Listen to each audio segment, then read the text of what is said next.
কি তোরে সালাম। মান্না ভাইয়া ছোট ভাই ছিলাম, রিয়াজ ভাইয়া ছোটবেলায় অভিনয় করেছিলাম, আমিন খান ভাইয়া ছোটবেলায় অভিনয় করেছিলাম।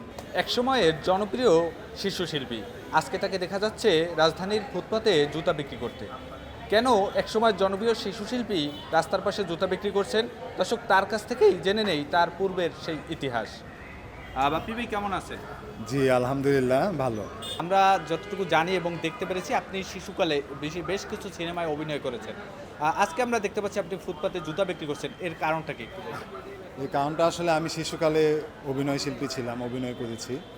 আর শিশুকালটা পার হওয়ার পরে আমার লাইফে আরও অনেক টাইপের কাজ করা হয়েছে। আমি লাইক এরকম না যে শিশুকাল থেকে পরে আমি আর কাজ করি না। আমি অলরেডি কাজের মধ্যে ছিলাম, মানে একটু বাইরে, চলচ্চিত্র থেকে বাইরে কাজ করেছি। আমি ফোয়াং ক্লাবে কাজ করেছি, লেকশোর হোটেলে কাজ করেছি, আমি হক গ্রুপ অফ ইন্ডাস্ট্রিতে কাজ করেছি। আসলে আমার ফেসবুক আইডি দেখলে হয়তো বা বুঝতে পারবেন যে আসলে আমি কীরকম স্ট্রাগল করে লাস্ট টাইমে এই লেডিস স্যান্ডেলের ব্যবসাতে আমি নেমেছি। আমার ফেসবুক আইডির নাম হচ্ছে ইসমাইল হোসেন বাপ্পি। আমার আইডি ডিজিটাল করা নেই, আপনারা নিঃসন্দেহে ঘুরে আসতে পারেন। আমার কোনো লাইক ফলোয়ার্স কিচ্ছুর দরকার নেই। আপনারা জাস্ট আমার ফেসবুক পেজটা একটু ঘুরে আসবেন, তাহলে হয়তো বা আমার সম্বন্ধে কিছু জানতে পারবেন। আমরা যেটা জানি যে অনেকে শিশুকালে অভিনয় করে বড় হয়ে কোনো এক সুপারস্টার বা হিরো বা অভিনয় জগতে থাকে। আপনি সেই জগৎ থেকে এই জগতে কেন আসলেন?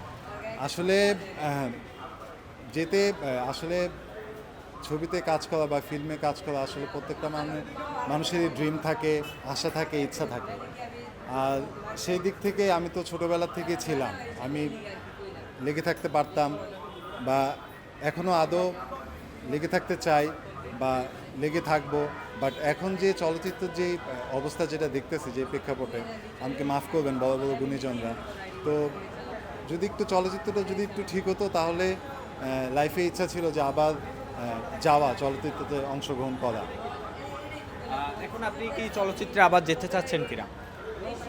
আমি প্রথমে বললাম না, আসলে ইচ্ছা আছে। ইচ্ছা থাকলেও আসলে কতটুকু উপায়, এটা উপর আল্লাহ জানে একমাত্র। আর বললাম না, আল্লাহর কাছে সব কিছু, আল্লাহর হাতে সব কিছু। কোনো গুণীজন যদি কেউ দেখে আমার এই ভিডিওটা, যে এই ছেলেটাকে নিয়ে, এই ছেলেটা তো আমাদের শিল্পী সমিতির আন্ডারে ছিল, শিল্পী সমিতি কি তাকে কি আবার কি একটু কাট করে দেওয়া বা একটু মেম্বার পদে কি আনা যায় নাকি, এটা শিল্পী সমিতির কেউ যদি একটু দেখে, কেউ যদি একটু ভালোবাসে, তাহলে আবার হয়তো বা কিছু একটা করা সম্ভব।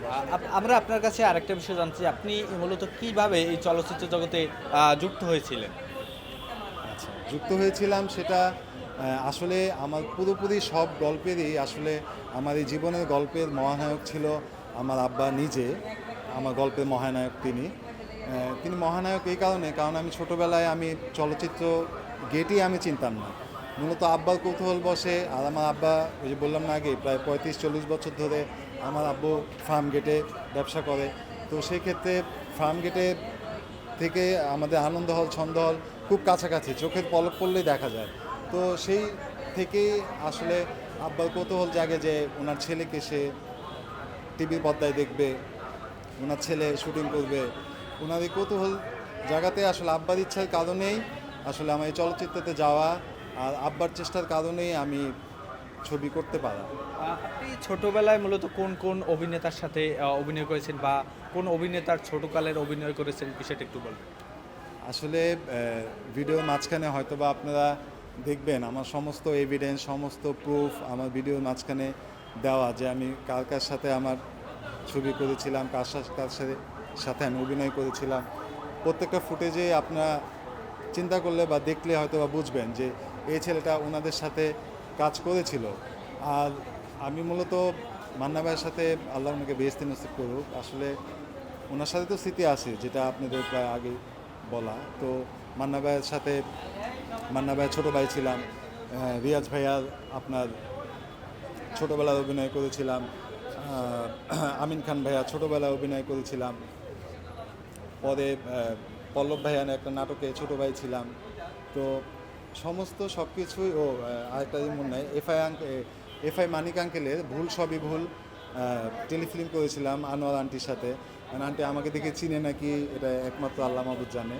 তো সবাইকে আসসালামু আলাইকুম বলবো, যে আমাকে দেখেন, আর একটু দেখেন, একটু সুযোগ দেওয়া বা কোনো কিছু করা সম্ভব নাকি। আর এই যে ব্যবসাটি করছেন, বর্তমানে জুতার ব্যবসা করছেন ফুটপাতে, আসলে কেমন আছেন এই ব্যবসা করে আপনি? আসলে ব্যবসা তো ব্যবসা ভালো খারাপ দিক সবই আছে। আসলে ব্যবসা এই ভালো এই খারাপ ব্যবসার মধ্যে এটা থাকবে। আর ব্যবসা আল্লাহ হালাল করছে, দেখি ব্যবসা করতে থাকি, দেখি আল্লাহ শেষ পর্যন্ত কই নিয়ে দাঁড়ায়। আর লেডিস স্যান্ডেলের ব্যবসাটা আমার 150 টাকা স্লিপার, এটা আল্লাহ দিলে 5 বছর, 5 থেকে 6 বছর হবে আমি বিক্রি করতেছি। আর আলহামদুলিল্লাহ অনেক আপুরা আসে বা ভাবিরা আন্টিরা আসে, তো ওনারা এসে, আর আমি মূলত এটা স্টুডেন্টদের জন্য করেছি। অনেক মেয়েরা এসে দামাদামি করতে বিভ্রান্ত বোধ করে, তো তাদের জন্যই আমি 150 টাকা আমি দামটাও লিখে দিছি। আপনার সেটা ভিডিওর মাধ্যমে হয়তো বা দেখছেন। কোনো বিভ্রান্ত হওয়ার কিছু নাই। 150 টাকা করে প্রতি জোড়া লেখা আছে, যার যেটা পছন্দ হয় নিতে পারতেছে। ভবিষ্যতে আপনার অন্য আর কি কি ইচ্ছা আছে, আসলে কি করতে চাচ্ছেন সামনের দিকে? ভবিষ্যতে ব্যবসার লাইনটা আরেকটু বড় করতে চাচ্ছি। ব্যবসাটা আরেকটু যেন ভালো মতো দাঁড়ায় সেই চেষ্টা করতেছি। আর যদি ইন ফিউচারে যদি সম্ভব হয়, আসলে আমাদের চলচ্চিত্র ইন্ডাস্ট্রিতে এখন কেউই নাই ওরকম। আর আমরা যে সময় ছিলাম, আমরা তো ছোটোবেলার থেকে ছিলাম। আসলে এখন নতুনত্ব মানে এত ভরে গেছে, আসলে আমরা আসলে তাদের সাথে পেরে উঠি নাই। আর আমি তো রাস্তায় দাঁড়িয়ে কাদের নামে কি বলবো, আর আমি কারো দুশ্মনও হতে চাই না। আমি শিশু শিল্পী বাপ্পি, আমি শিশু হিসাবে সবার মধ্যে ভালোবাসাটা আমি অর্জন করে বেঁচে থাকতে চাই।